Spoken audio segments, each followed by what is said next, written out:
Chapitre 11. Il n'y a aucune logique et pas assez de bonté.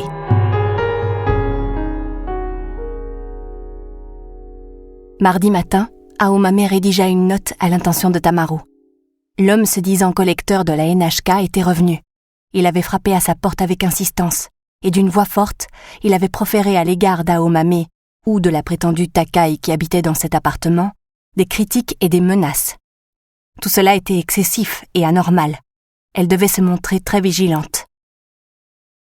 Aomame glissa la note dans une enveloppe, la ferma et la posa sur la table de la cuisine. Elle inscrivit l'initiale majuscule T sur l'enveloppe pour être sûre que les livreurs la remettent à Tamaru. Un peu avant 1h de l'après-midi, Aomame gagna la chambre à coucher, la verrouilla, s'allongea sur le lit et continua sa lecture de Proust. À 1h pile, il y eut un coup de sonnette à la porte d'entrée. Une petite pause, puis la clé tourna, la porte s'ouvrit, et l'équipe des livreurs pénétra dans l'appartement. Comme les autres fois, ils remplirent avec célérité le réfrigérateur, regroupèrent les restes à jeter, vérifièrent les différents produits des étagères. Quand ils en eurent terminé, en un quart d'heure environ, ils refermèrent la porte et la verrouillèrent de l'extérieur. Puis ils firent le signal convenu, un coup de sonnette, le rituel de toujours. Après avoir attendu, par prudence, que l'aiguille de la pendule indique 1h30, Aomame sortit de la chambre et se rendit à la cuisine.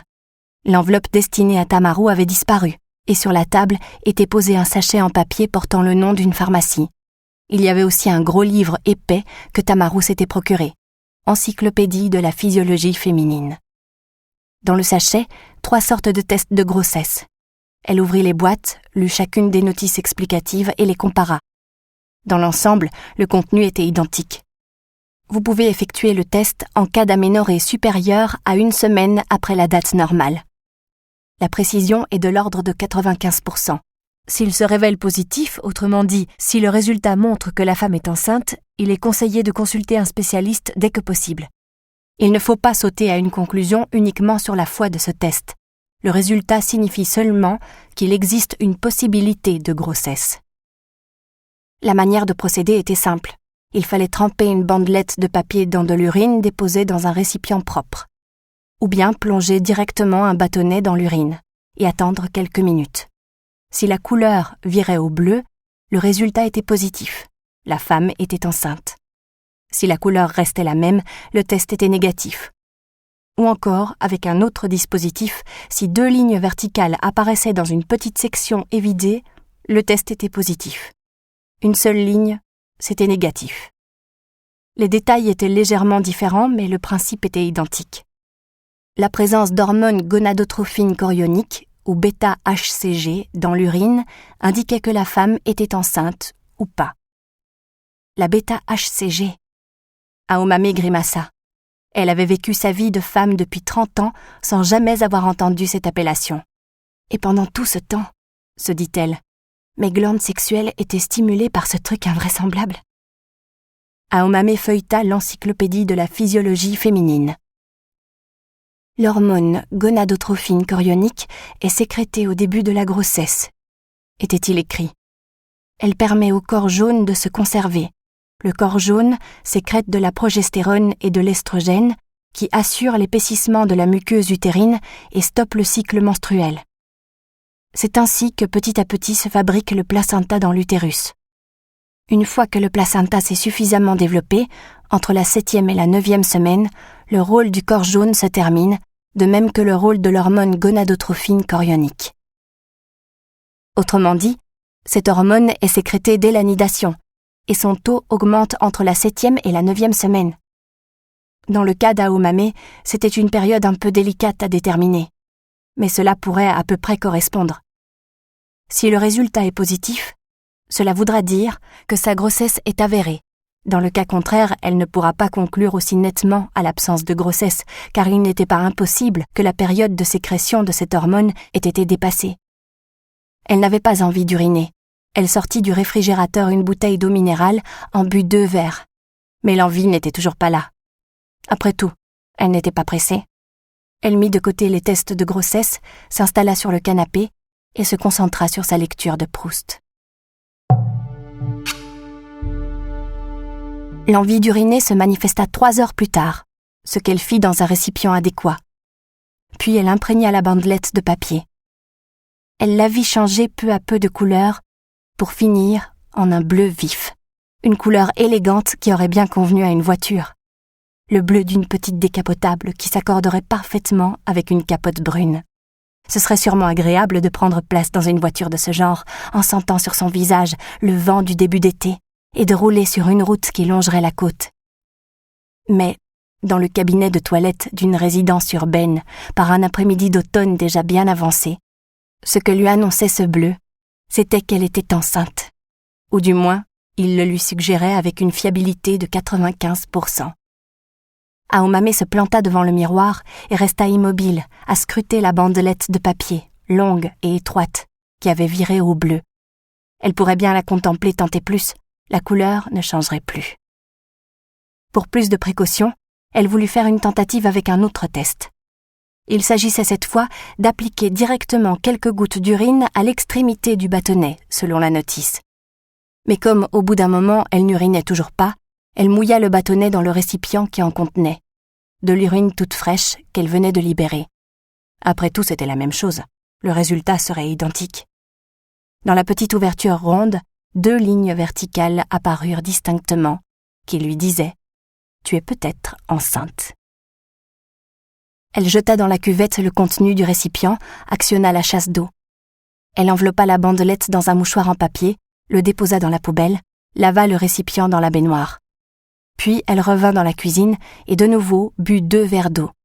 « Demain sera un autre jour et je ferai le 3e test », pensa-t-elle. 3, c'est un bon chiffre. Aomame fit chauffer de l'eau pour se préparer du thé, s'assit sur le canapé, continua à lire Proust. Sur une petite assiette, elle avait disposé 5 biscuits au fromage, qu'elle grignota en buvant son thé. C'était un après-midi paisible, idéal pour la lecture. Pourtant, ses yeux suivaient les caractères imprimés, mais son cerveau n'enregistrait rien. Il fallait qu'elle lise à plusieurs reprises le même passage. Elle renonça, finalement, ferma les yeux et se vit au volant de la petite décapotable bleue, la capote baissée, roulant sur une route côtière. Une brise chargée des odeurs de la marée lui soulevait les cheveux. Le marquage dessiné sur la voie montrait 2 lignes verticales. Et cela signifiait « Attention, il existe une possibilité que vous soyez enceinte. » Aomame soupira et reposa le livre sur le canapé. Elle savait très bien qu'il était inutile de faire le 3e test. Elle pourrait en effectuer 100, que le résultat serait toujours identique. Ce serait une perte de temps. Mon hormone gonadotrophine chorionique continuera à entretenir le corps jaune, empêchera la survenue des règles et participera à la formation du placenta. Je suis enceinte. Mon hormone bêta-HCG le sait. Moi aussi, je le sais. Je suis capable de sentir la présence de cet être et de le localiser très exactement dans mon bas-ventre. Pour le moment, il est encore minuscule, pas plus gros qu'un poing. Mais bientôt, il sera nourri grâce au placenta. Il grossira. Il recevra de moi des éléments nutritifs. Il se développera à l'intérieur de cette eau sombre et lourde, lentement, mais régulièrement. C'était la première fois qu'elle était enceinte. Elle était très prudente et ne se fiait qu'à ce qu'elle constatait par elle-même. Aussi, lorsqu'elle faisait l'amour, elle s'assurait que son partenaire mettait bien un préservatif. Même si elle avait beaucoup bu, jamais elle ne manquait de le vérifier. Comme elle l'avait dit à la vieille dame d'Azabou, depuis que ses premières règles avaient commencé, quand elle avait 10 ans, pas une seule fois elle ne s'était interrompue. Elle se déclenchait à la date prévue sans jamais un jour de retard. Le flux était assez faible, simplement le sang coulait durant plusieurs jours. Cela ne la dérangeait en rien pour faire de la gymnastique. Ces règles avaient débuté quelques mois après qu'elle avait serré la main de Tengo dans la salle de classe de leur école. Elle considérait qu'il y avait un lien entre ces 2 événements. Il n'était pas impossible que la sensation de la main de Tengo ait ébranlé quelque chose en elle. Lorsqu'elle avait averti sa mère que ses règles avaient commencé, celle-ci avait fait la grimace, comme si cela lui mettait sur le dos un souci supplémentaire. « Oh, c'est un peu trop tôt », avait-elle remarqué. Mais Aomame ne s'était pas souciée de ses paroles. Le problème était le sien, pas celui de sa mère ou de qui que ce soit. C'était elle seule qui mettait le pied sur ce nouveau territoire. Et voilà qu'à présent, Aomame était enceinte. Elle songea à ses ovocytes. L'un d'eux, se dit-elle, parmi les 400 environ qui m'étaient réservés, celui qui était pile au milieu, avait donc été fécondé, probablement durant la nuit du violent orage de septembre. À ces moments-là, dans une chambre sombre, je tuai un homme. Je lui enfonçai une aiguille effilée dans la nuque, juste sous le cerveau. Mais cet homme était tout à fait différent des individus que j'avais assassinés jusque-là. Il savait que j'allais bientôt le tuer. Et même, il le désirait. En fait, je lui ai accordé ce qu'il voulait. Non pas comme un châtiment, mais plutôt par miséricorde. En échange, il m'avait donné ce que je cherchais. C'était une transaction qui s'était conclue en des lieux extrêmement obscurs. Et c'était cette nuit-là qu'avait eu lieu la conception. Je le sais. De ma main, je supprimais la vie d'un homme, et presque simultanément, une vie prenait naissance en moi. Était-ce aussi une part de leur marché? Aomame, les yeux clos, cessa de réfléchir. Il se fit du vide dans sa tête, et silencieusement, quelque chose se coula dedans. Avant même d'en être consciente, elle récita sa prière. Jéhovah qui êtes aux cieux, que votre nom soit sanctifié, que votre royaume advienne pour nous. Pardonnez-nous nos nombreux péchés, apportez-nous le bonheur tout au long de notre modeste marche. Amen. Pourquoi à un moment pareil les paroles de cette prière sortent-elles de ma bouche, alors que je ne crois absolument pas au royaume, au paradis ou à Dieu? Mais la prière était gravée en elle. Dès l'âge de 3 ou 4 ans, alors qu'elle n'en comprenait pas le sens, on la lui avait fait répéter dans son entier. Si elle se trompait d'un seul mot, elle recevait sur le dessus de la main un bon coup de règle. D'ordinaire, les traces en restaient invisibles, mais elles apparaissaient à la surface dans certaines situations, comme un tatouage secret. Si j'annonçais à ma mère que je suis enceinte alors que je n'ai pas eu de relation sexuelle, que dirait-elle? Peut-être penserait-elle que je proférais là un énorme blasphème vis-à-vis de la foi. Il faut avouer qu'il s'agirait d'une espèce de conception virginale. Évidemment, Aomame n'était plus vierge de toute façon. Ou bien, peut-être sa mère ne se sentirait-elle absolument pas concernée. Elle ne l'écouterait sans doute même pas. Depuis très longtemps, pensait Aomame, je ne suis pour elle qu'une ratée, tombée hors de ce monde. Aomame se dit qu'elle allait adopter une autre façon de penser, qu'elle allait cesser de vouloir à tout prix expliquer l'inexplicable, qu'elle allait essayer de considérer ce phénomène en le regardant autrement, en le prenant tel qu'il était, comme une énigme.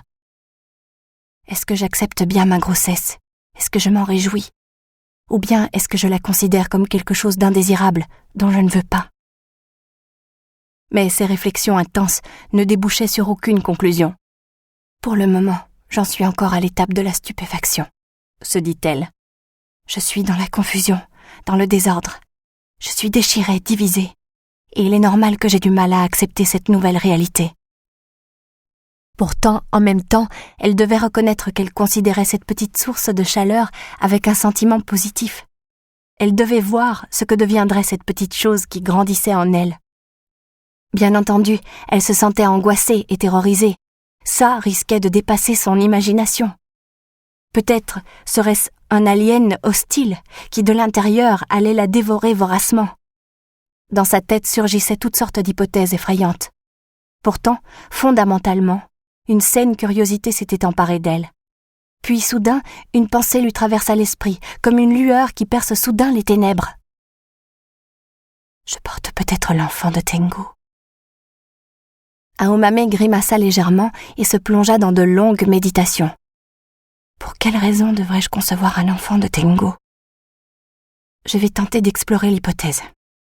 Au cours de cette nuit chaotique et riche de tant d'événements, s'est enclenché dans ce monde un processus qui a permis que Tengu fasse pénétrer en moi son liquide séminal. Comme s'il avait réussi à faire surgir un passage spécial, dont la logique m'échappe, qui s'était insinué entre les coups de tonnerre et les pluies diluviennes, entre les ténèbres et le meurtre. Cela n'a duré qu'un bref instant. Nous avons saisi l'instant et le passage. Mon corps, a profité de l'aubaine pour accueillir goulûment Tengu. Il a conçu. Un de mes ovocytes, le numéro 201 ou le numéro 202, s'est accaparé l'un de ces millions de spermatozoïdes. Il s'est assuré de la présence en lui d'un spermatozoïde honnête, vigoureux, intelligent, à l'image de son possesseur. Ce sont sans doute là des pensées saugrenues, qui n'ont rien de rationnel. Personne, probablement, ne sera convaincu par mes explications. Devrais-je en perdre la voix? Mais c'est ma grossesse elle-même qui est totalement illogique. De toute façon, ici, nous sommes en 1Q84, un monde étrange, où n'importe quoi peut arriver. Est-ce vraiment l'enfant de Tengu? Se demandait Aomame. Ce matin-là, dans l'espace protégé de la voie express numéro 3, je n'ai pas pressé jusqu'au bout de la détente de mon arme. J'étais venue là dans l'intention sincère de mourir, et j'ai plongé le canon du pistolet dans ma bouche. Je n'avais absolument pas peur de la mort, parce que je mourrais pour sauver Tengu. Mais par l'effet de quelque puissance, ce processus a été interrompu. Une voix, qui venait de très loin, m'a appelée par mon nom. N'était-ce pas pour me dire que j'étais enceinte? Quelque chose ne m'avertissait-il pas qu'en moi naissait une vie? Aomame se souvint de ce rêve, au cours duquel, alors qu'elle était nue, une femme élégante l'avait habillée de son manteau. Elle était descendue de son coupé Mercedes argenté, se rappela-t-elle, et elle m'avait donné son manteau jaune, doux et léger. Cette femme savait que j'étais enceinte. Et elle voulait tendrement me protéger de ces gens qui me regardaient sans vergogne, du vent froid et de tous les autres maux. C'était un signe bénéfique. Les muscles de son visage se détendirent. Elle retrouva son expression habituelle. Il y a quelqu'un qui m'observe et me soutient. Quelqu'un qui me protège, pensa-t-elle. Même dans ce monde de l'année 1Q84, je ne suis plus solitaire. Sans doute.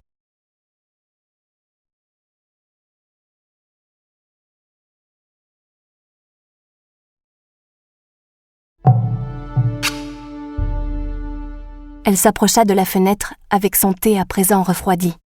Elle sortit sur le balcon, s'installa sur sa chaise en prenant garde à ce qu'on ne la voie pas et observa le jardin. Elle s'efforça de penser à Tengu. Mais pour une raison inconnue, ce jour-là du moins, elle n'y parvint pas. Dans sa tête lui revenait le visage d'Ayumi Nakano, avec son rire spontané, tout à fait naturel, sans sous-entendu. Elles étaient au restaurant face à une table. Elles levaient leur verre de vin. Elles étaient modérément ivres. Le Bourgogne grand cru s'était mêlé à leur sang, avait circulé dans leur corps amolli, avait teinté le monde environnant en légères nuances pourpres. « Tu sais, Aomame, » avait dit Ayumi en caressant son verre de vin, « je crois qu'il n'y a aucune logique dans ce monde et pas assez de bonté. »« Peut-être bien, » avait répondu Aomame, « mais ne t'inquiète pas, un jour ce monde-ci s'achèvera. Et le royaume adviendra. »« Je n'en peux plus d'attendre, » avait conclu Ayumi. Pourquoi avais-je alors pensé à ces histoires de royaume? Se demanda Aomame, perplexe. Pourquoi avait-elle brusquement soulevé la question du royaume alors qu'elle n'y croyait pas? Et peu de temps après, Ayumi était morte.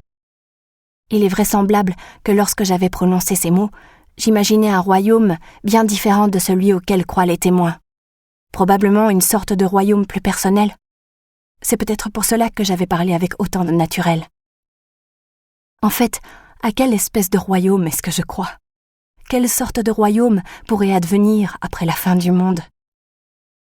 Elle posa délicatement les mains sur le bas de son ventre, puis elle tendit l'oreille. Mais elle avait beau écouter le plus attentivement possible, elle n'entendait rien.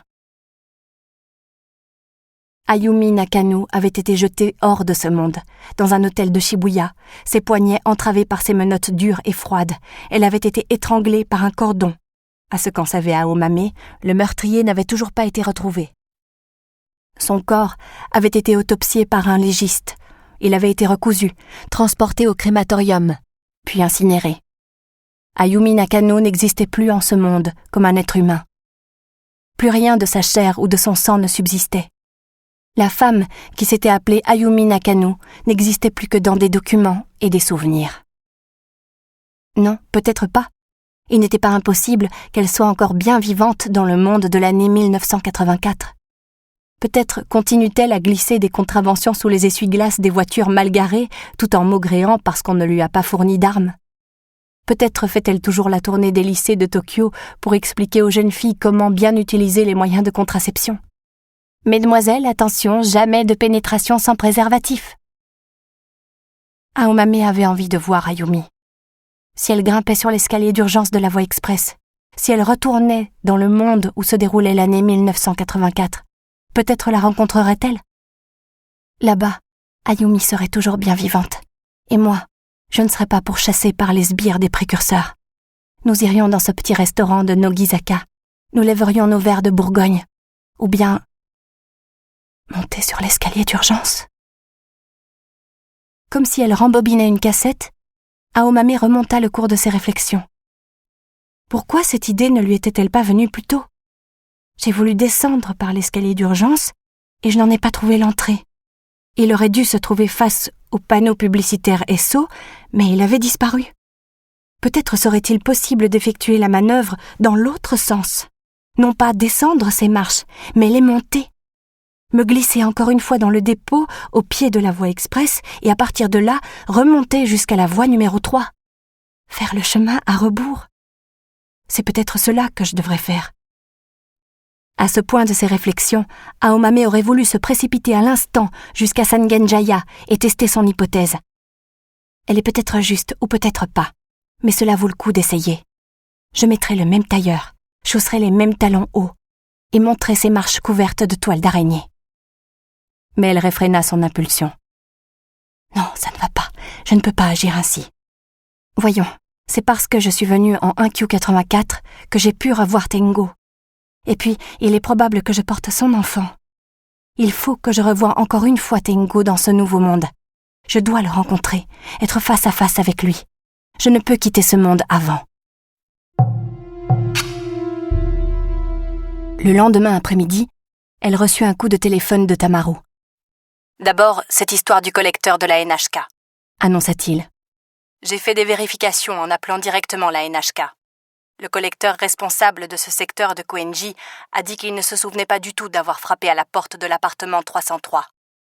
Il avait auparavant vérifié que la vignette signalant que la redevance était réglée par virement automatique était apposée à côté de la porte. Et il a dit aussi qu'il n'irait jamais tambouriner délibérément contre une porte s'il y avait une sonnette.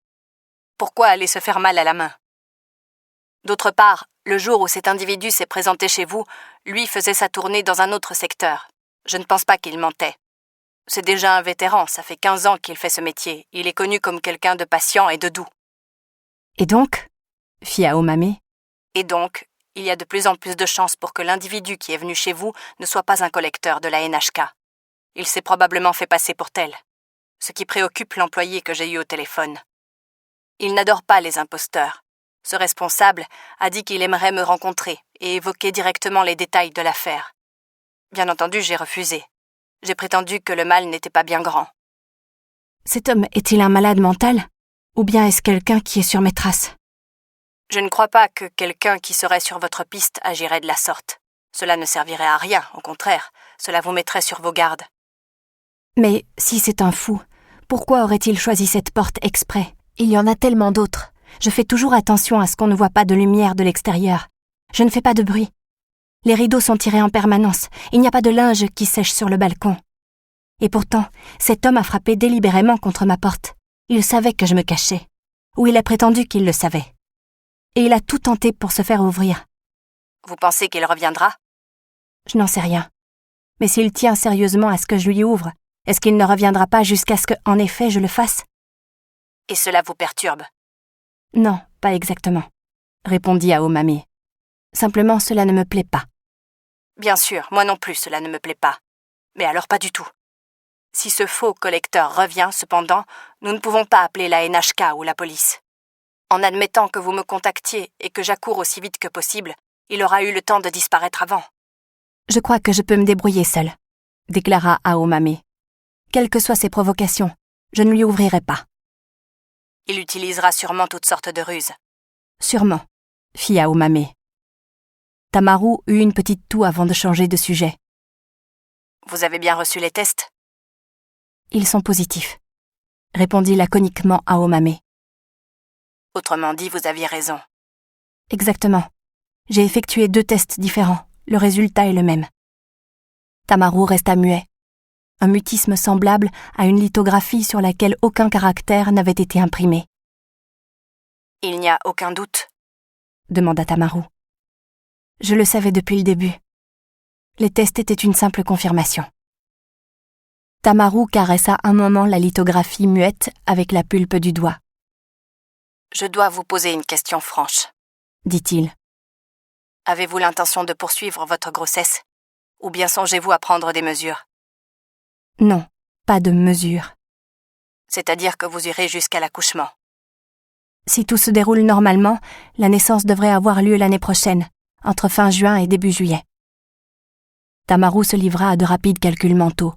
« Autrement dit, nous, de notre côté, nous devons changer nos plans. »« Je suis désolée. »« Mais non, inutile. » répondit Tamaru. « Quelles que soient les circonstances, toutes les femmes ont le droit de mettre au monde un enfant, et ce droit doit leur être absolument garanti. » « On dirait un peu la Déclaration des droits de l'homme et du citoyen, » remarqua Aomame. « Je ne devrais pas vous reposer la question, mais vous n'avez pas la moindre idée de qui pourrait être le père ?»« Depuis le mois de juin, je n'ai eu de rapport sexuel avec personne. »« Alors ce serait une sorte de conception virginale ?»« Si l'on utilise cette formulation, les religieux se mettront sûrement en colère. »« Tout ce qui est extraordinaire déclenche toujours de la colère, » dit Tamaru. « Mais à présent que vous êtes enceinte, la prochaine étape sera d'aller voir au plus vite un médecin. Vous ne pouvez pas passer toute votre grossesse confinée dans ce petit appartement. » Aomame soupira. « Laissez-moi ici jusqu'à la fin de l'année. Il n'y aura pas de problème. » Tamaru resta d'abord silencieux, puis il reprit. « Bon, d'accord, jusqu'à la fin de l'année. Comme nous vous l'avons promis. Mais ensuite il faudra vous déplacer dans un lieu moins dangereux, où vous pourrez recevoir des soins médicaux. Vous êtes bien d'accord, je suppose. » « Oui, je suis d'accord, » répondit Aomame. Mais elle n'en était pas certaine au fond d'elle-même. Si elle n'avait pas revu Tengu, pourrait-elle vraiment quitter ce lieu ? « Il m'est arrivé une fois de mettre une femme enceinte, » déclara Tamaru. Aomame resta muette un instant. « Vous ? Mais je croyais… » « Eh bien oui, je suis gay. Gay sans compromis. Depuis toujours et aujourd'hui encore. Et sans doute pour longtemps. » « Et pourtant vous avez mis une femme enceinte. »« Tout le monde commet des erreurs, » répondit Tamaru. Mais il ne donnait pas l'impression de vouloir faire de l'humour. « Je préfère vous épargner les détails, mais c'était il y a bien longtemps. J'étais jeune. En tout cas, une seule fois, et paf, j'ai fait mouche. »« Et elle, après, qu'est-elle devenue ? » ?»« Je l'ignore, » dit Tamaru. « Vous l'ignorez ? » ?»« Je l'ai appris quand elle était enceinte de 6 mois. Ensuite, je ne sais pas. » « À 6 mois, on ne peut plus avorter. »« Oui, évidemment. »« Il y a de fortes chances pour que cet enfant soit né, » dit Aomame. « Sans doute, en effet. »« Et vous aimeriez le voir ? » ?»« Je ne suis pas intéressée, » répondit Tamaru sans hésiter. « Je ne l'avais pas choisi. Et vous, votre enfant, vous aurez envie de le voir ?» Aomame réfléchit à la question. « Moi aussi, quand j'étais enfant, j'ai été rejetée par mes parents. Aussi, il m'est difficile de pronostiquer ce que je ferai face à mon enfant. Je n'ai pas eu le bon modèle. » « En tout cas, vous avez l'air de vouloir mettre au monde cet enfant, dans ce monde violent et plein de contradictions. »« Parce que je cherche l'amour, » dit Aomame. « Pas spécialement l'amour avec un enfant. Je n'en suis pas encore à cette étape. »« Mais l'enfant participe à cet amour. »« Sans doute, à certains égards. »« Et si vous vous trompez, si l'enfant ne participait pas à cet amour que vous recherchez, il pourrait en être blessé, comme nous l'avons été. »« Oui, c'est possible. Mais je ne le sens pas ainsi, par intuition. »« Je respecte les intuitions, pour ma part, » répondit Tamaru. « Mais dès qu'un sujet naît dans le monde, il est porteur d'une responsabilité éthique. Vous devriez vous en souvenir. » »« Qui a dit ça ? » ?»« Wittgenstein. »« Je m'en souviendrai, » répondit Aomame. « Si votre enfant a vraiment été mis au monde, quel âge aurait-il ? » Tamaru se livra à un calcul mental. 17 ans.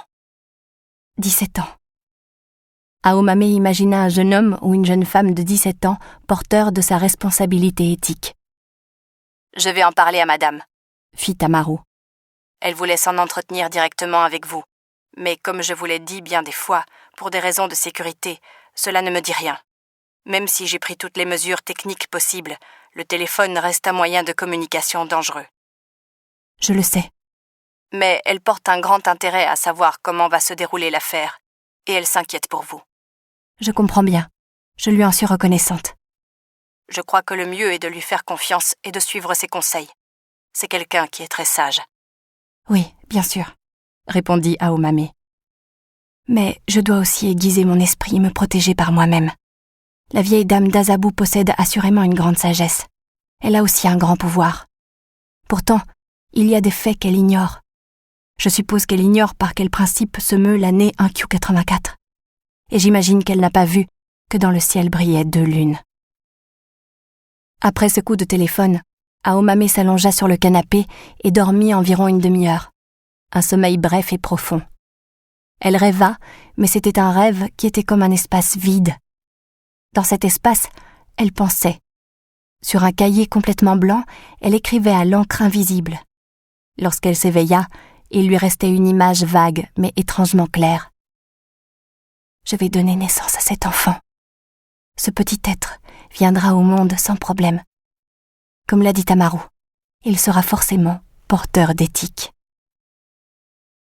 Elle posa les paumes de ses mains sur le bas de son abdomen, tendit l'oreille. Elle n'entendait encore rien, pour le moment.